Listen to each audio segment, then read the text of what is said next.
Hi, good evening, everybody. My name is Gail Mackler, and I'm going to be serving as your moderator tonight for the League of Women Voters Candidate Forum.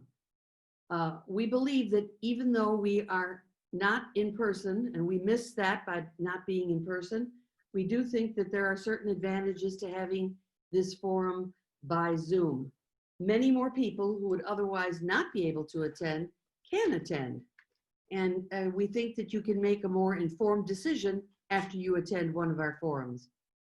Audience members, all of you, will be on mute, so it isn't necessary to mute your phone or silence your household noises. If you have any questions, please look and put something into the chat box to find out how to reach us. The League is very proud to be nonpartisan, neither supporting nor opposing candidates or political parties, but always working on vital issues of concern.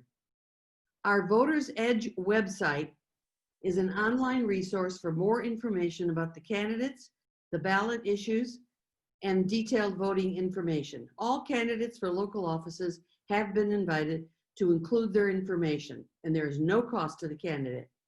I hope that both of our candidates tonight have included all their information on the League of Women Voters Edge.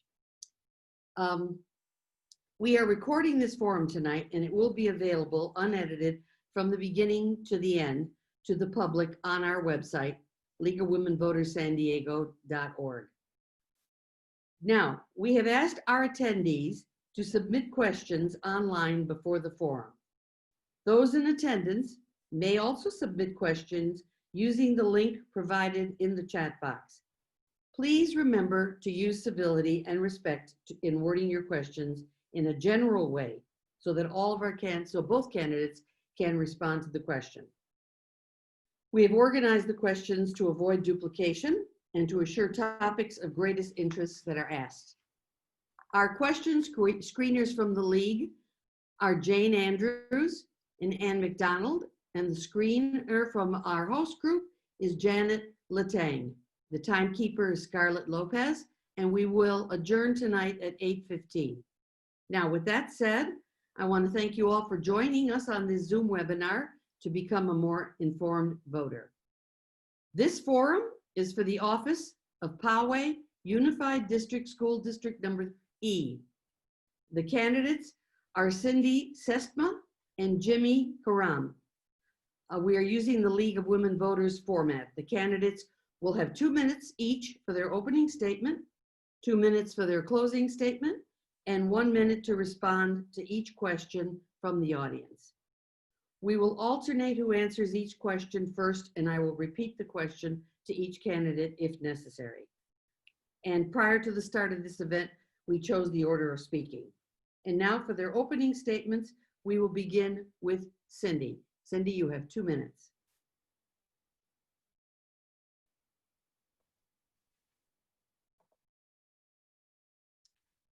Thank you, Gail. Good evening. My name is Dr. Cindy Sytsma, and I am running for the position of Board of Education in Poway Unified Area Trustee E.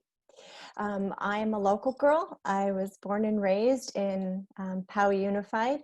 I went kindergarten through 12th grade and graduated from Mount Carmel.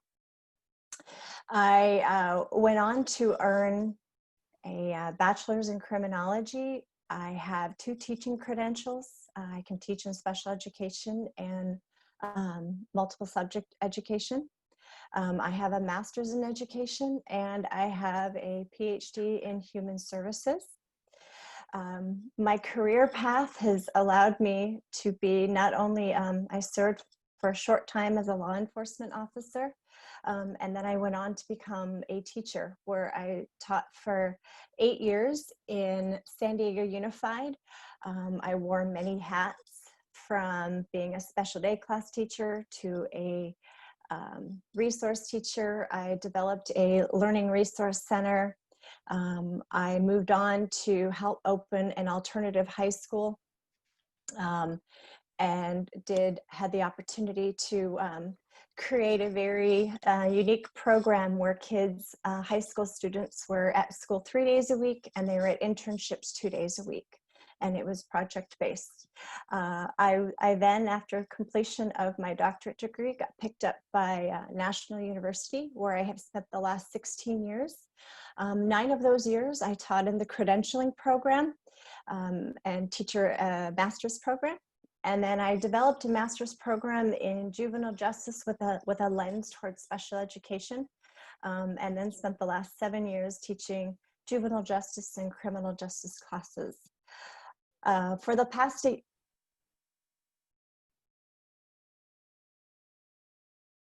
Thank you. Jimmy? Hello, everybody. I'm Jimmy Karam. I'm a retired Navy Supply Corps officer. Supply Corps officers are essentially the business managers of the Navy. I'm also an adjunct economics professor at Palomar College and a program manager by day.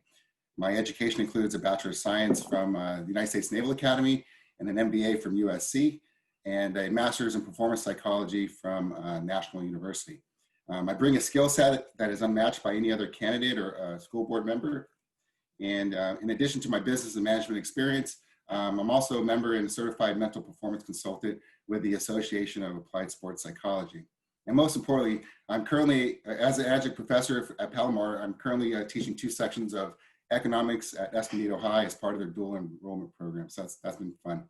I'm running for a seat at Poway Unified School Board representing District E, which runs along the south side of Poway and Sabre Springs as well.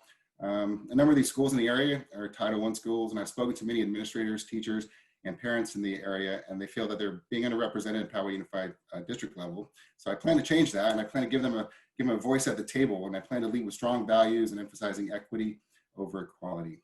So I look forward to this forum, and so be able to express more of my platform as we go through this. But lastly, I just want to make sure you all know, as your elected trustee, you have my pledge that I'll lead and serve with the highest ethical standards in mind. All right, thank you. Thank you. And your last name is pronounced Karam? Yes. Okay. And Cindy, your last name is pronounced? Sytsma. Sytsma. Thank you. Both tricky last names. Okay, we're going to start with 2 questions about COVID, since that is on everyone's mind and it, of course, affects school children going back to school. First question is, what is your opinion about the process and safeguards to reopen schools during the COVID pandemic? And that will be Jimmy. So my understanding is that the process is basically handed out guidelines through the state and then through the county. And I think Poway Unified is doing a good job trying to adhere to those guidelines. I think they're doing a good job giving giving everyone a choice whether they want to go back on campus or not.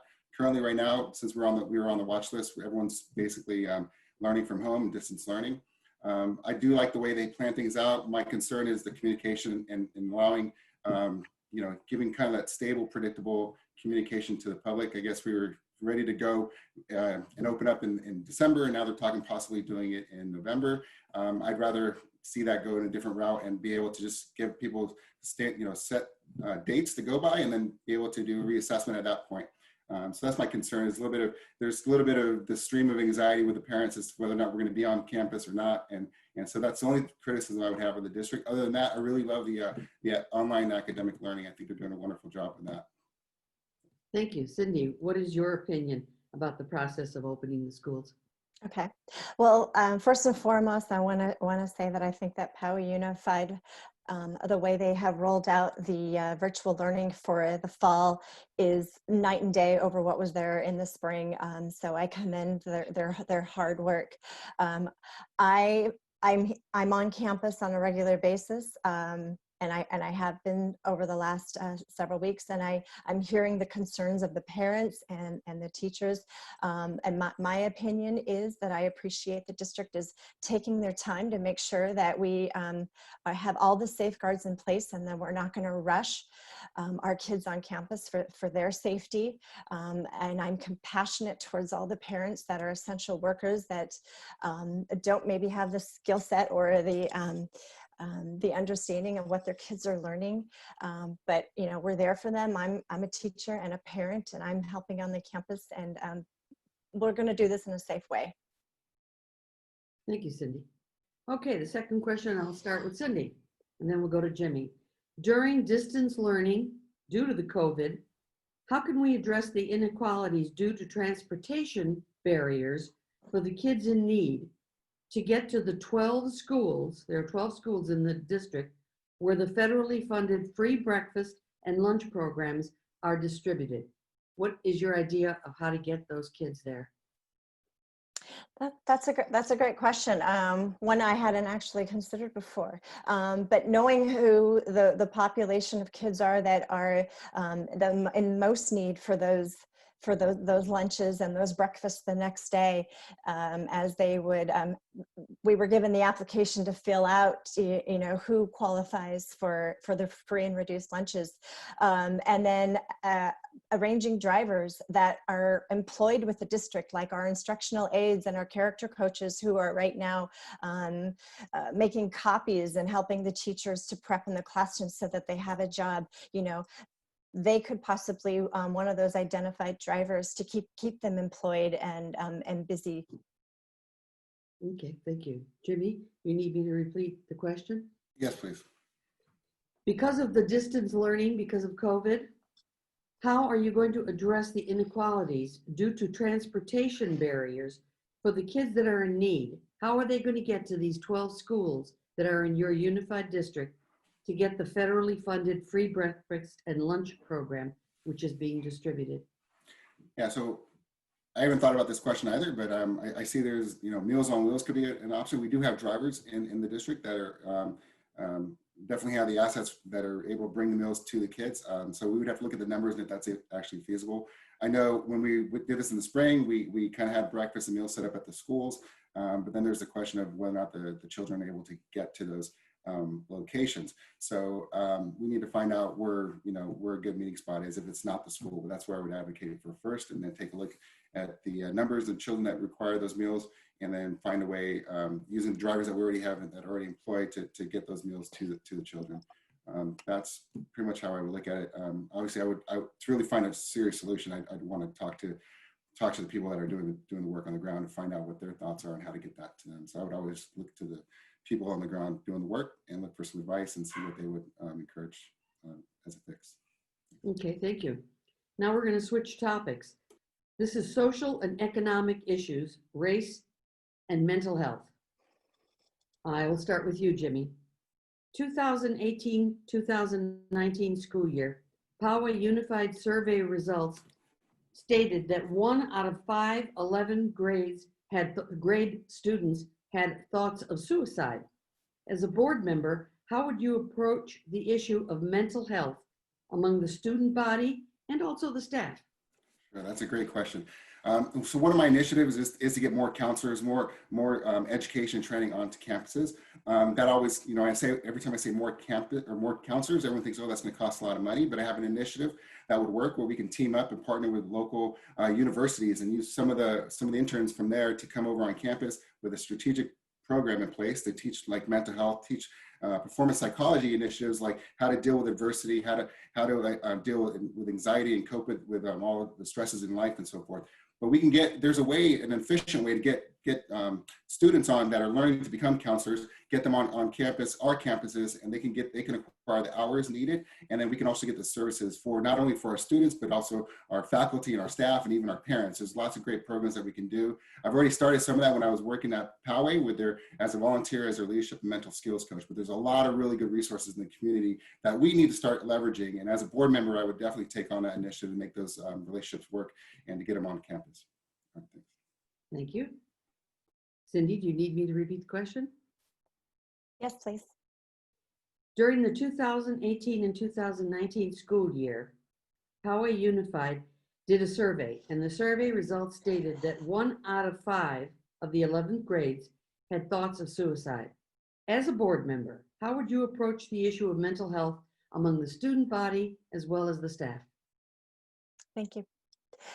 In 2018, when my daughter was a 6th grader, several of the middle schools put together a program that was offered over at Rancho Bernardo High School on anxiety and depression that impact our kids. It was a wonderful performance.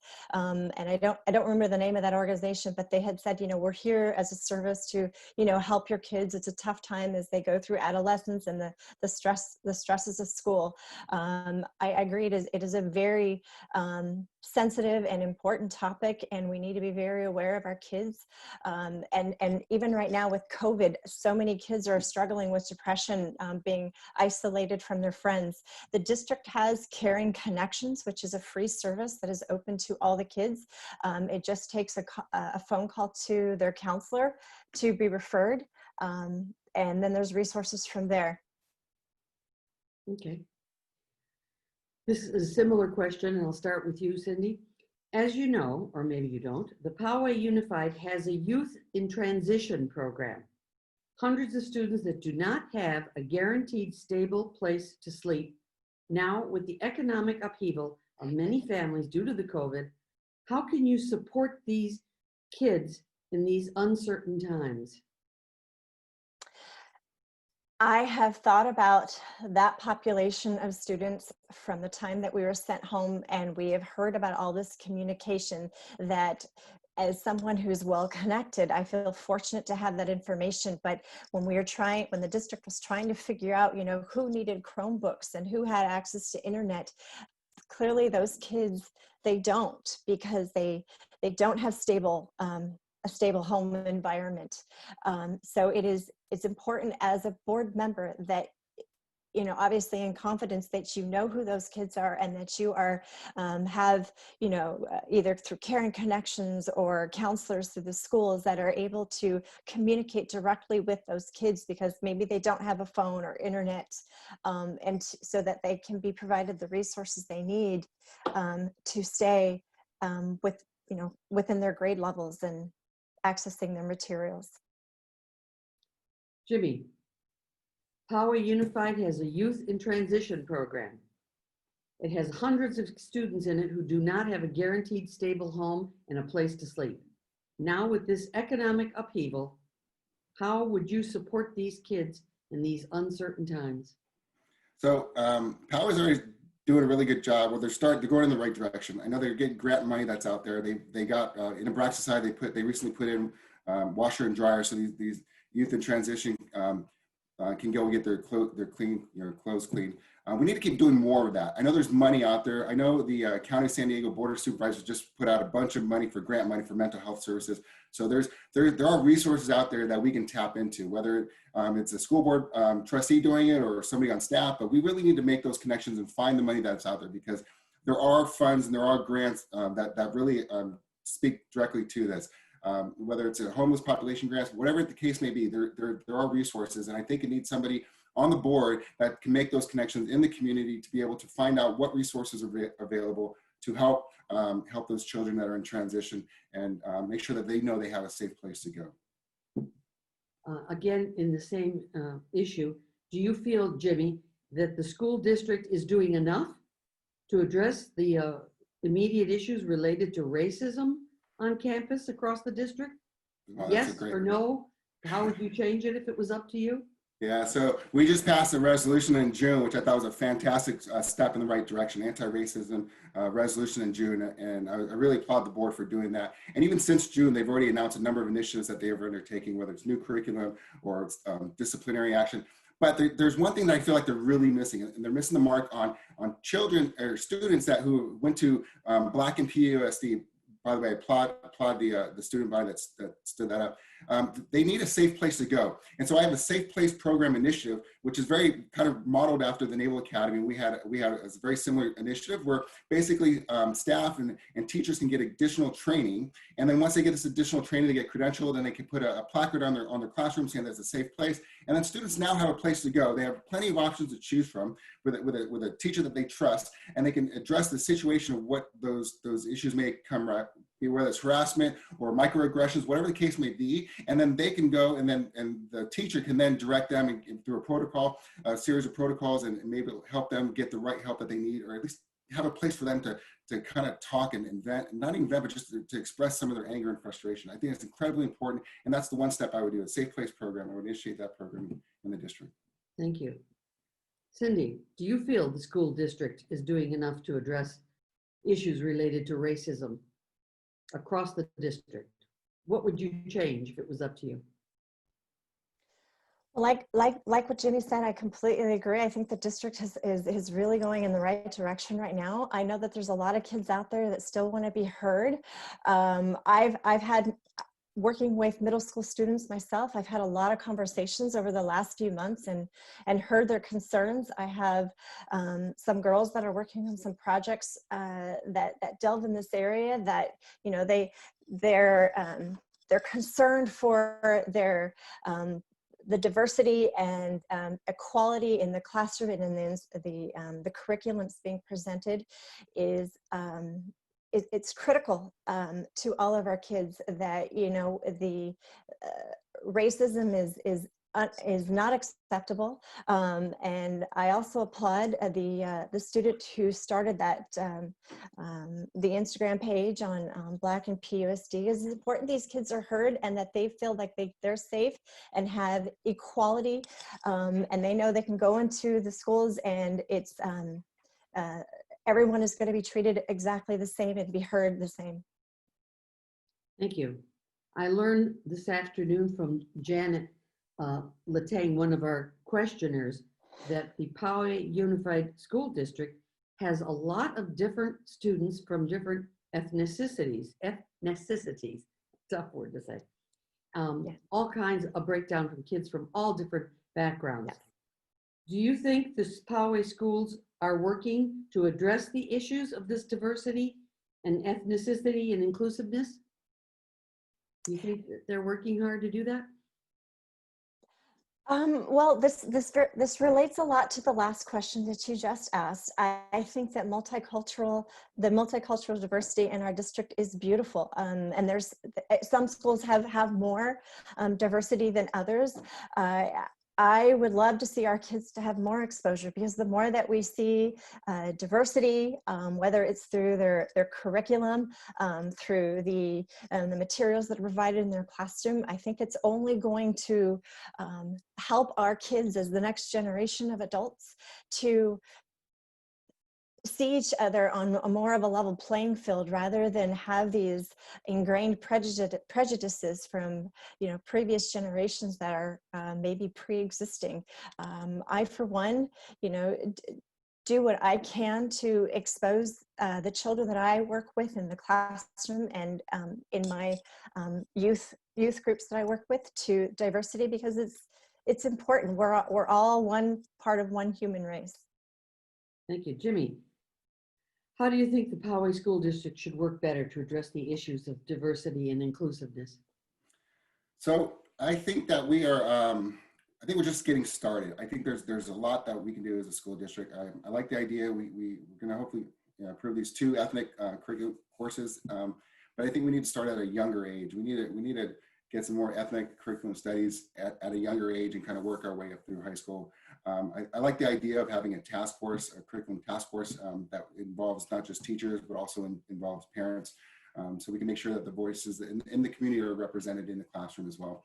I don't know that we've done enough. I really think that we're just at the tip of the iceberg as far as getting started. I mean, a huge wake-up call for this community was Black and PUSD and LGBT and PUSD. So that really took everyone, a lot of the people by surprise just to hear that going on. Again, I have students. I have 2 children that went through Poway High School, and it was no surprise hearing their stories day in, day out. And then to see it on social media was really eye-opening. So I think we're at the tip of the iceberg, and we need to keep pushing for more inclusion and more curriculum change in our schools. Okay, this is our last question in this category. What plans might you have to address the disparities between the schools with regard to income level of the students attending those schools, and how that affects the school's success or outcomes? That's to you, Jimmy. Yeah, that's a very difficult question. I've been talking to parents, and a lot of times they have this issue of like what schools can raise more money than others. And there's definitely, you know, social inequities that exist in our schools. I don't know the correct answer, but I do know that to keep asking the question, whether it's the Poway, you know, the Poway Unified Foundation, and being able to raise money for those schools that are less fortunate to raise funds for, you know. So that might be one way, again, going for more grants and trying to figure out what money is out there, what resources are out there. But as a school board trustee, I'm really going to be focused on those initiatives, as well as just making sure that the cost saving measures that are going to be coming down the pike are equitable, and that we don't you know, further disadvantage any of the schools that need those funds or resources, and then also make sure that those schools in need, that they know what resources are out there. So again, to be an advocate for them, to hear what their needs are, and then to be able to go and advocate, whether at the local or state level, is pretty much why I see my position as a trustee, to be able to help the community that I serve. Cindy, what plans might you have to address the disparities between the schools with regard to income level? Okay. I've been doing a lot of research in this area, talking to all the different schools and looking at the school accountability report cards. The district has to provide equity across the board in terms of allocation per pupil. So I'm not sure what it is right now, but I know a year ago it was like $34 a student. Some schools have Title I fundings. In this particular trustee area, there's 4 of the elementary schools receive Title I fundings. And I know that there's Melrose for some of the other schools in the district that all contribute to the pot of, you know, equity across the board. As far as fundraising goes, I've been immersed for 9 years at the school and helping fundraise, and I know that there's disparities, but you know, some neighborhoods have more affluency and are able to donate more, where others don't, and they pull off the best programs they can. So I would love to meet with other leadership at the schools to see what they are doing and how they are successful, and share those avenues with other schools. Okay, thank you. Now we're going to ask questions about the curriculum.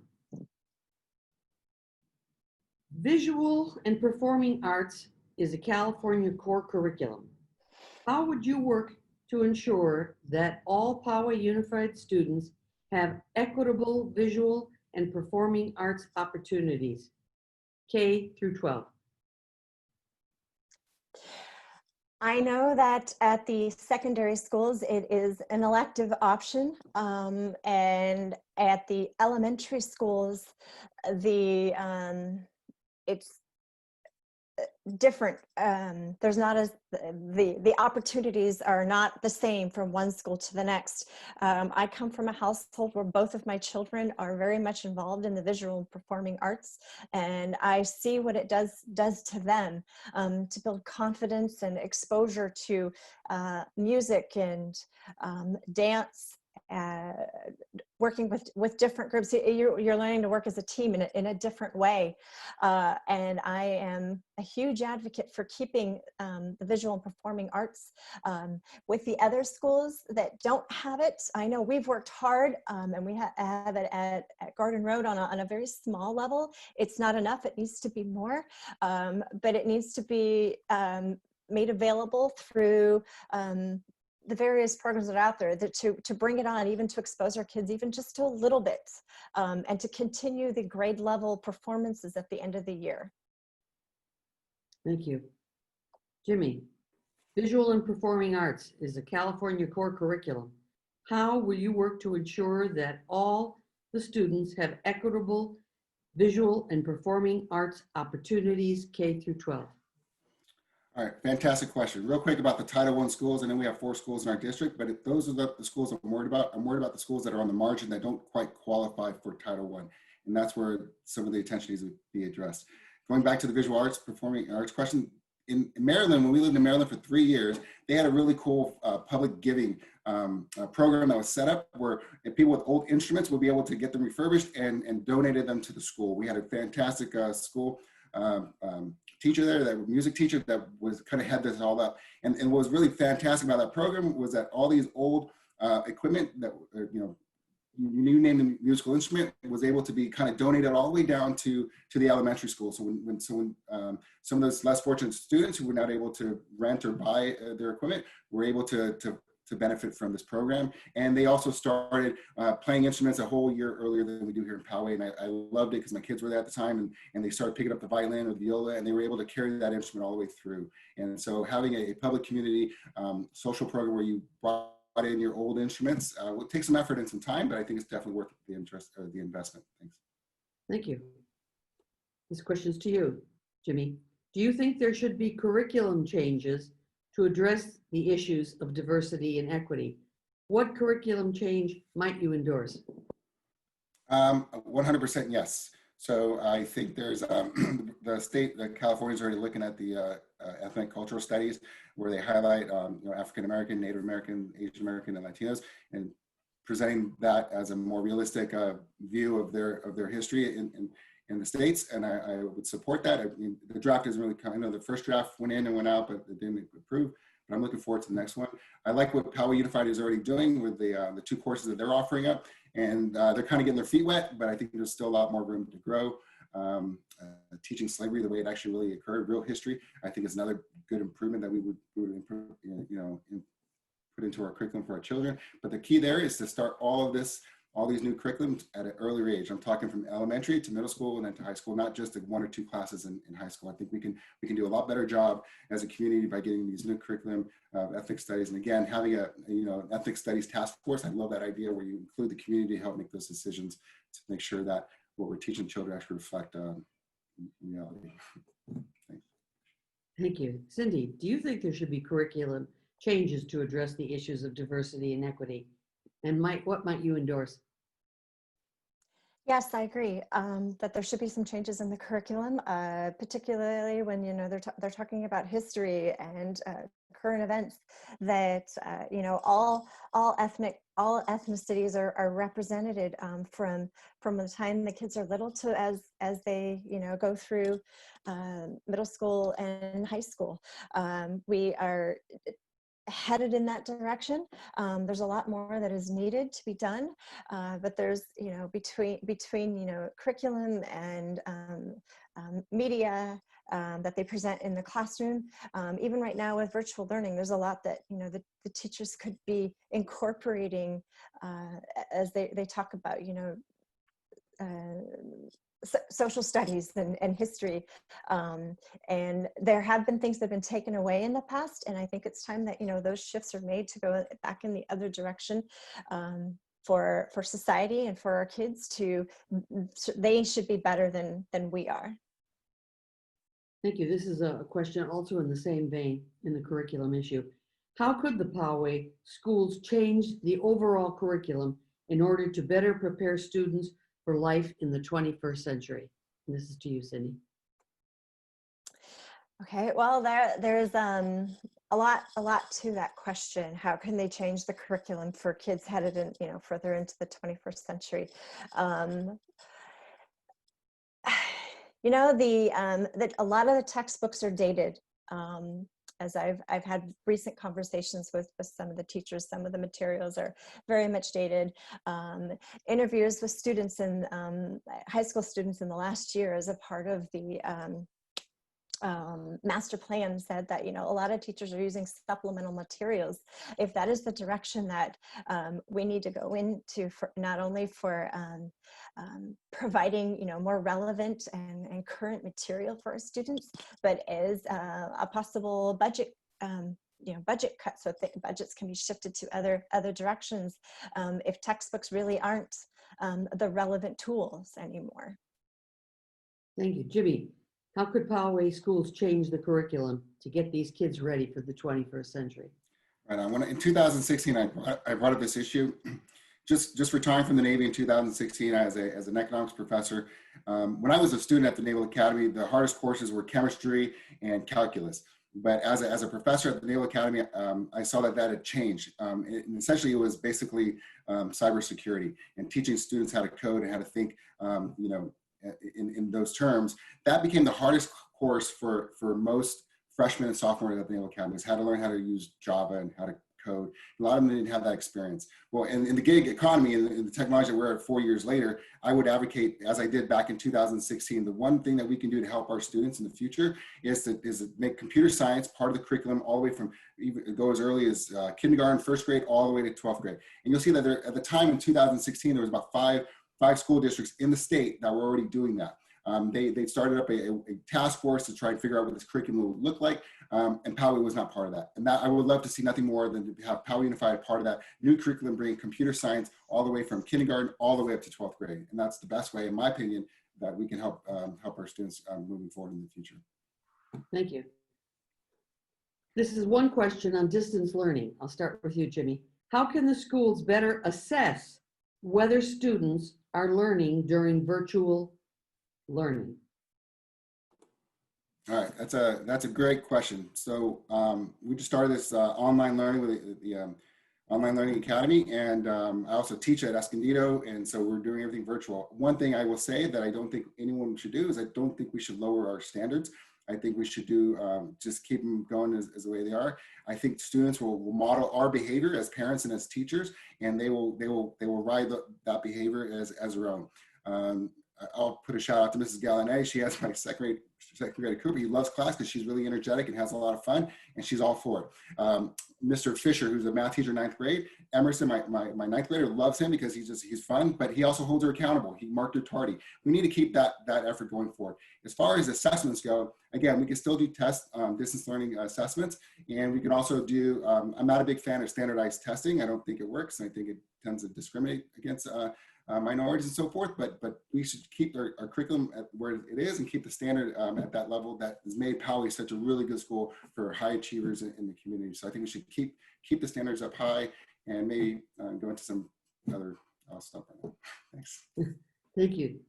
Cindy, how can schools better assess whether the students are learning during virtual classes? I can speak firsthand to this, as I am currently working as a long-term sub at Garden Road as a resource specialist. We've been preparing materials to go live on Monday on just this particular population of kids that we're going to be doing small groups, pulling them out in our virtually, obviously, and they are going to be materials distributions. So like every other Monday, the kids are going to come through, they're going to get their materials, so they will have materials in hand. We are going to be in the classroom projecting materials on the board and assessing them directly, doing reading assessments and math assessments with them. So they have the materials in hand, and we're still doing live instruction with them. And I know that I've seen it with my own son's classroom, that he's being tested and my daughter's being tested. I got a call from Twin Peaks, the attendance line, because the link to PE wasn't working today. So my daughter emailed the teacher to say for the 3rd time it's not working, but she was marked absent. So she did her own PE well in that time period. But there's things that they're working on, and I know that there's amazing ways that they're assessing these kids live online. Thank you. Okay. Now we're going to go to budgetary issues. First question is to you, Cindy. Do you think the way the teachers union has been negotiating with the superintendent for pay raises is appropriate?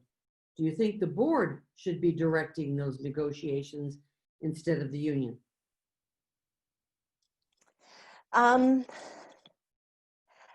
I think that's a conversation. That's a great question to have. Right now, the way the budget has been moving in with the school district, there was 3 years ago there was a $7 million deficit, and then it was cut down to $1 million deficit with all the things that the district was doing. Right now, it's bumped back up to about $3 million, I believe.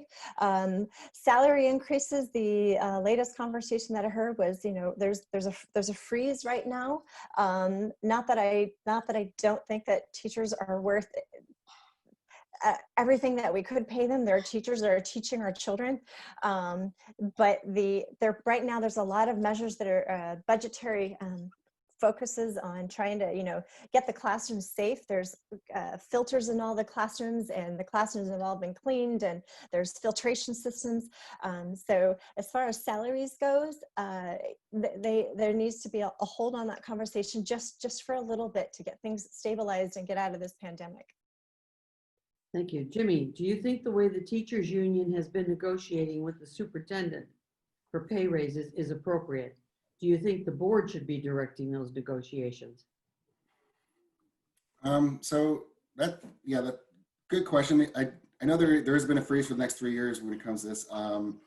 So as a board, we're there to provide oversight. We're there to hold the superintendent accountable for those negotiations, make sure she's doing her job, doing it appropriately. Whether or not the school board should be negotiating that, but either way, there should be a negotiator, even a third party that's doing the negotiations. That makes the most sense to me. Whether it's I don't know if I necessarily agree that it should be the superintendent doing that, or even it should be the board members. Maybe a third party that acts on behalf of the district, I think makes the most sense to be a negotiator with the unions. I do agree that teachers are underpaid, and I do agree that even our staff are underpaid, but I think with that fight needs to happen at the state, not at the local levels. And so I think as a elected trustee, I would go to the state and I would advocate for education and teachers and more pay and more funding. And that's really what I see the role of a trustee doing, is being able to advocate for our school district outside of our community at the state and even at the federal level. And I would do that 100% in support of our teachers and our staff. Thank you. This is a two-part question. I'll start with you, Jimmy. At their August board meeting, Poway Unified presented their projected 21-22 budget with a proposed $8 million budget cut. Excuse me. What general fund budget cuts would you suggest to reach this $8 million proposed budget cut? Yeah, I don't know if that's a fair question, to be honest with you, because there's other issues that go on, but that funding, that $8 million, I would want to know if it's reoccurring or if it's a one-time fee or one-time cut. And then what are those funding? I think they're projecting an additional $11 million in the year after that. And so where is that money coming? Where are those cuts coming? So I want to see what their transition plan is, and to what's 9 mile list. What do they want to cut? And then which fund it would come out of? I mean, you can look at, there's all kinds of, you can look at, I think it's like Fund 40 deals with facilities, but then there's so many issues that go on there. Fund 25 is another one, but then there's so many decisions. I know we haven't talked about the PCPA, but they're talking about buying another facility. So I would not answer that question because it's so volatile right now what the state is providing us. I mean, we're projecting zero COLA going forward for the next, 2 or 3 years, but we don't even know if that's accurate. We have no idea at this point to be able to sure-handedly say what our funding is coming in from the state. I mean, we're in a presidential election year, and so that's good. Obviously, whoever's going to be the new administration is going to have an effect on our funding as well from the federal level. So I would not know that we have to make that decision at this point, but I would definitely be interested in hearing what the district intends to do. There's a second part to that question, but I'll come back to it. Cindy, as I just said, at the August board meeting, they presented their projected budget with a proposed $8 million cut. What general fund budget cuts would you suggest to reach this $8 million proposed budget cut? Yeah, that's a really, really tough question because we look at, when you walk around our schools and look at each one individually, there are so many right now that need so much to say that we already have this $8 million deficit, and there's the projected 11 million, and our schools are deteriorating, and things have to be dealt with for the safety of our children. We want to maintain this academic standard that Poway is known for, and the teachers are going to continue to do that regardless. But to say, where can we cut this is, that's really difficult. Again, like Jimmy said, this is a presidential election year. What happens in Washington is going to impact all of the states and ultimately impact, the budget that's allocated to all the schools. Poway Unified is one of the lowest funded schools compared to the other local schools. And I'll let you finish answering that with the second part of the question. Okay. When the budget cuts are required, should administration salaries or teacher positions be on the cut list before program cuts? For instance, how about cuts to sports programs? I don't think any of that could get cut. I really don't. You know, you work hard, I work hard, Jimmy works hard. You know, we work hard with whatever our profession is, and to say, to keep things going, can you still do a good job? And I'm going to take $5,000 from your salary. I don't think that's fair to, you know, any of our hardworking teachers. As far as, you know, where to the sports program, these kids need these programs. I think we have to look at it in a different way, where we really can cut some things.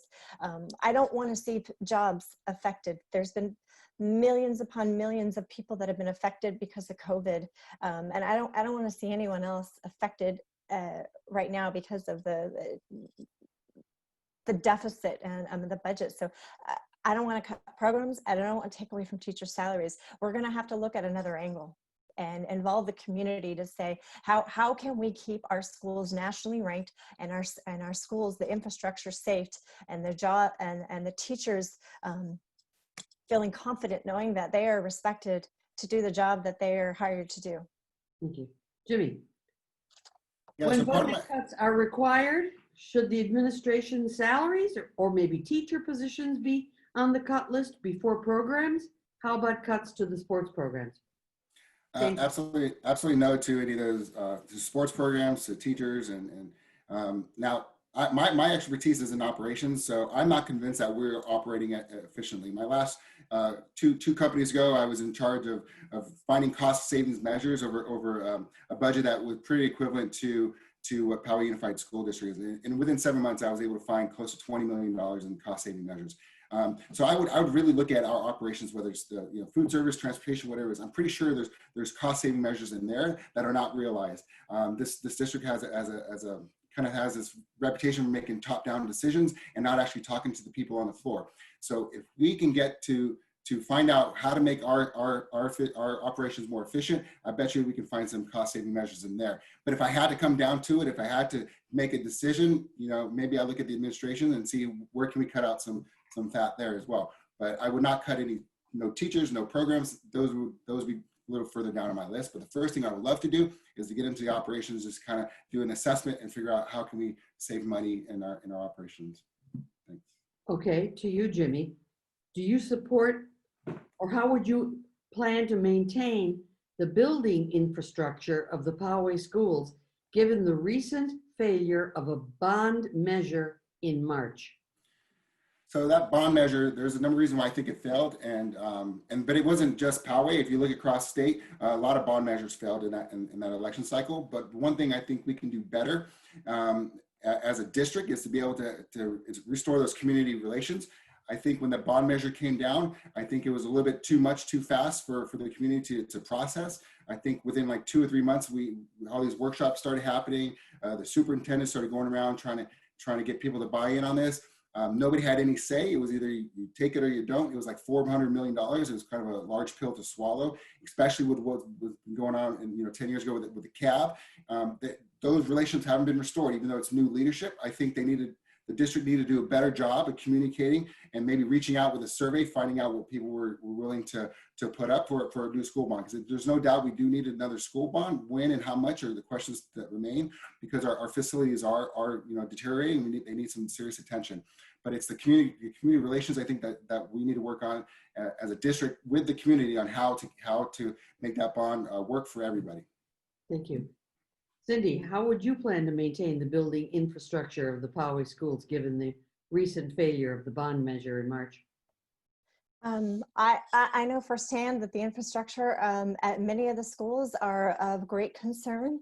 It's projected that about 60% of our schools by 2023 are going to be considered in poor condition if we are not able to do the necessary upgrades to the infrastructures that's needed. It was the bond measure, while I believe it was laid out well, I don't think that there was enough time for the community to truly process it. I know it took me a while to process it, but it was a small window when it was presented to the community, and from the time, and then it went straight to vote. So it was only like about 6 weeks of that committee getting out there, the administration getting out there. We need to revisit that, and I don't know that the bond is the right time right now, but we need to partner with our community and to say, look, we need to take care of these schools. They're our investment. They're in our neighborhood. Thank you. Speaking of the November election, do you support Proposition 15, the schools and communities first proposition on the November ballot? Cindy? Do I support it? California Proposition 15. I honestly have to say I'm not 100% familiar with the prop. I will tell you that it has to do with increasing funding for public schools, community colleges, and local government services by changing the tax assessment on commercial and industrial real estate property. They want to tax commercial and industrial property based on current market value instead of the purchase price. So you can imagine that is a controversial issue. But the money is to go to the schools from K through 12 and the community colleges. Yeah, that's a tough one to answer. Thank you for explaining that. None of us like to be taxed. We're taxed right and left. Our schools and our colleges, they definitely need more funding. If that's a source of income that can help our local school districts fix all their various issues, the infrastructures, providing the technology in the classroom that is needed, across the academic levels. Yeah, I've never been like a big fan of increased taxes. We live in California. We pay the sunshine tax, but sometimes you have to make that decision. Is a slight increase a smart choice for the long run and the many that would be impacted? So I would have to say yes. Jimmy, Prop 15. I support it 100%. Prop 15 is meant to go after large corporations. It doesn't affect the small business owner. It's estimated to bring in $12 billion into California. A percentage of it will go to schools. I've done the calculations, about a third of that, so roughly $4 billion will go back to K through 12 public schools. Again, with this current administration giving a tax cut to big corporations, I don't believe, and as an economics professor, I can tell you undoubtedly they don't pay their fair share. And so I'm absolutely 100% for Prop 15 to tax large corporations by reassessing their property taxes. And a lot of that money goes to good. It goes to our children. That's a public good, which is the role of government to be able to provide education to our citizens. And so 100% in support of Prop 15. Thank you. This question goes to you, Jimmy. This is our last question in budgetary issues. How do you feel about the district rewarding parents and students who contribute to fundraisers with special parking spots or cuts in the lunch line or names on display for birthdays, classroom time on a bounce machine? This is the question that came in. So I'm not sure how you want to answer that. Yeah, so I'm in favor of all that. That's all like parent fundraising. If you want to, all those issues are basically a zero cost to the school. There's marginal cost is absolutely zero. So let's find some creative ways to raise money. I understand the issue with not being able to, the child not being able to get their name on the marquee sign, but I think those are creative measures and they're meant to raise funds. I don't see anything illegal about it. We've done that in the military all throughout. These are just fun, creative ways to raise money. The issue is and these are typically ran by the PTA or the foundations, which are both nonprofit organizations that as a trustee, I would have no say as to how they spend their money. But the idea, if I were to take that away, they would just find other ways to raise money. But if it's already working, then I don't see any harm in doing that. So I think it's a very valid and creative way to raise money for our children. I mean, ultimately that's where the money goes. So I don't see an issue with it. Again, it's obviously legal, and I do believe it's ethical as well to do that. Cindy, how do you feel about the district rewarding parents and students who contribute to fundraisers with special treats, parking spots, cuts in the lunch line, so forth. How do you feel about that? Well, I can say firsthand, having been a part of all of that, being on those committees, that and the school gives permission for these, the scanners, the bean bags in the library, the standing in the, first in line for lunch, the parking spots, the birthday banners, the teacher time. These are things that don't cost the school anything but generate thousands of dollars, and usually in the form of raffles or auctions. So it's a no-cost way for the school to generate thousands of dollars, and it's transparent what the funds are raised for and what they're going to go to supply the kids. So someone that just paid $500 for a parking spot, it's kudos to them, because they just donated $500 to the school that's going to buy 2 Chromebooks for the school. So I am completely in favor of it. Thank you. The next couple of questions are on the Poway Center for the Performing Arts. So, what is your position, we'll start with you, Cindy, regarding the Poway Center for the Performing Arts? Should the school district acquire the facility? Oh, was that the end? Sorry. I wasn't sure if you were done. I'm going to put this, join this with the second question. And if they do acquire the facility, do you think it should be managed as a professional performing arts center? The Performing Arts Center, it's it's like that landlord-tenant relationship. It's on Poway land, but it's owned by the city, and the city has mismanaged funds. I know as of June, and I haven't heard the conversation come up in recent board meetings. There's a board meeting going on right now, but as of June, it was that conversation was tabled as far as having any more conversations about acquiring that. As I mentioned earlier, I'm a huge advocate for the visual and performing arts for all of our kids who just even at a minimal exposure. It's a beautiful facility. I don't think right now is the appropriate time to go forth with saying that we're the school district is going to purchase that building, because there's more pressing concerns right now. But it's definitely a conversation we can have at a later time, but not right now. Thank you, Jimmy. Then, considering the budget, the Poway Unified School District's budget, what is your position regarding the Poway Center for the Performing Arts? Should they acquire the facility? So I looked at 2 funds. Like I mentioned, Fund 25, they have about $6 million. Fund 40, about $19 million. They could potentially use that money there to procure the building. At this point, I'm leaning to no, because I don't understand, and a lot of these discussions have been closed door, but the Performing Arts Center should be run as a performing arts center for the community. That's what it's intended for. That's how the taxpayers paid for it.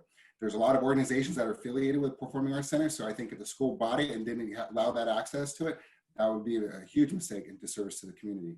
So I would say no, because I haven't seen, and essentially you're buying a business. You're not just buying a building.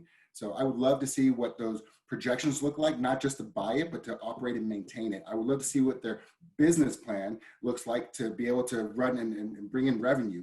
And that's widely essential. I don't think that we have the expertise on staff at Poway Unified to run this as a professional service. And depending on if you have dancers or theater group, you might have even from 1 to 5 technicians. We don't have that expertise. We would have to hire that out. I want to see what those costs look like. So right now I'm saying no. And yes, it should be kept to the community, allow for the community to use it as a performing arts center. Okay, last question before you do your final 2-minute closing statement. How would you approach another round of redistricting in an equitable way? And would you support the redistricting even if the superintendent might be against it? Jimmy? Yeah, so I think we need to really do the lines, redo the redistricting. I think it should be, we have essentially 5 areas, 5 main high schools. And I think a good way to do it is basically show the transition path for students from elementary all the way up to high school, and that should be 1 district. That's one idea, but you really have to get a demographer in here to do it right. I think it's almost a conflict of interest as a candidate to choose my voters. So I would think that you should have a third party come in there and make that decision. So that's my thought. I don't know if it should be relied on solely on the superintendent, but maybe a third party coming in and making that decision, or helping make that decision, make sure it makes sense. But we do need to redraw the lines. I mean, I think Morning Creek is in our district. I went and canvassed Morning Creek. The houses just north of Morning Creek were not in my district, but a half a mile down the road, the apartment complex was in my district. And so this made no sense to me. So for good representation, I think it would make sense to have high schools lined up with middle schools and so forth, and elementaries per district. Thank you. Cindy, would you support redistricting if the superintendent is against it? And how would you approach another round of redistricting in an equitable way? Yeah, I mean, up until I committed to running for the board, I had never really looked at how the school district had broken up the district boundaries into these trustee areas. It's a really interesting mapping. And where the lines are drawn, for Midland, it's like Midland Elementary, the residences are split. Some are, they're right on that line. So it's really interesting. How I would redistrict it?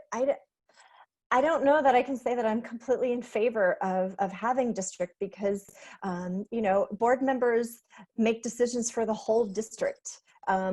Granted, it's nice as a candidate to say, oh, I only have to really focus on this area, and it's, 23,000 voters or whatever, but ultimately we're representing 36,000 students, and all those parents should have a say in who's going to be making decisions for their children's education. Well, thank you very much, both of you. Thank you so much for your answers. Before you give your closing remark, I just have to give everyone a few key voting resources. Be sure you're registered to vote and that your address is correct so that you get a mailed ballot. You go to sdvote.com to make sure of that. And make sure you have filled out the census, my2020census.gov. It's very important that we all fill out the census. And we hope that you will attend more League of Women Voter events so we can get in-depth information on all the sides of the critical issues affecting our communities. In fact, tomorrow night, there's another League of Women Voters Forum, I believe, for one of the Poway City Council seats. And we would love people in Poway to submit some questions to us for that forum tomorrow night. Now for the closing statements, each candidate will have 2 minutes, and we will reverse the order.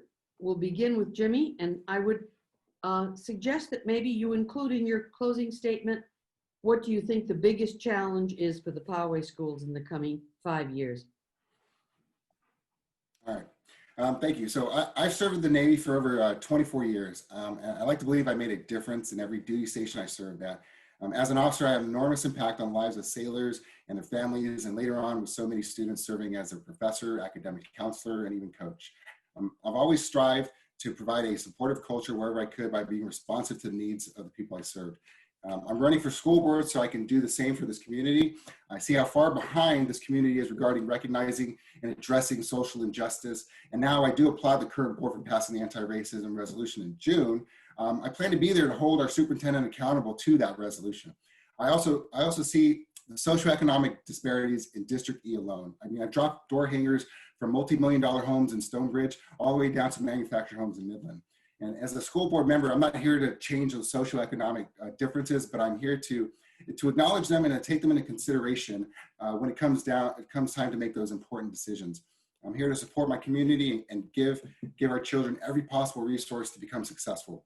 Now, I know now that the importance of individual effort and performance, this is where my mental skills initiatives come in, but I also understand the importance of community. And no matter how much effort one person gives, no one stands alone.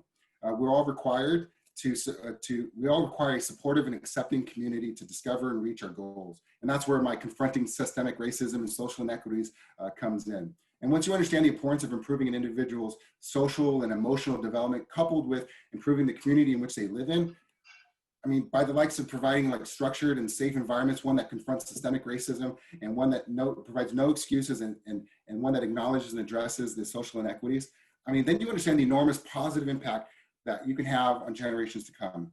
And that's why I'm running to serve as this community school board trustee. All right, thanks. Thank you, Jimmy. Cindy, your closing statement, and would you perhaps like to include also what you think you'd like to have happen in the Poway Unified School District the next 5 years? Absolutely. Thank you. Thank you, Gail. As I said in my opening statement, I have been an educator for over 22 years now.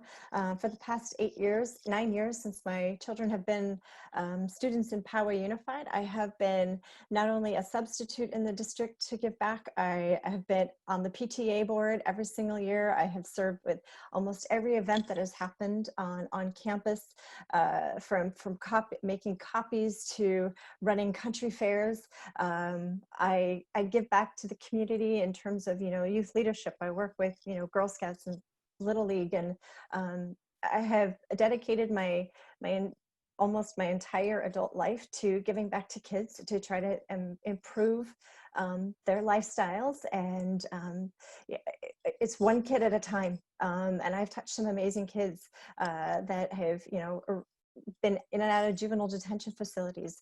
I think that the challenges that our district faces definitely are within the infrastructures, and getting those very needed safety repairs done to our school for our children's sake, as well as the need to address the social injustices, the curriculum, and providing programs that help to move our kids into the direction that they need to. And many are already there, but there's so much more work that needs to be done to make sure that our kids are, feel like they are equals all the way through. I believe that bringing the community in is a vital part to strengthening the relationships not only at the school but within the community. All students, regardless of their academic strengths, need to feel like they are important and have the same opportunities that kids who excel. Thank you. Thank you both. On behalf of, I should mention that our host group, North and South Poway Vote, and the John Riley Project, we'd like to thank you very much for running for office and for attending the League of Women Voters Forum tonight. Thank you for joining us, and for all of you in the audience for asking such good questions. By participating in the forum, you are following the League's motto: don't just be a voter, be an informed voter. And don't forget about our Voters Edge. All of our candidates can put their information on there, and those of us voting for you can go there and find out what we need to find out about you. So thank you very much. Good evening. Thank you.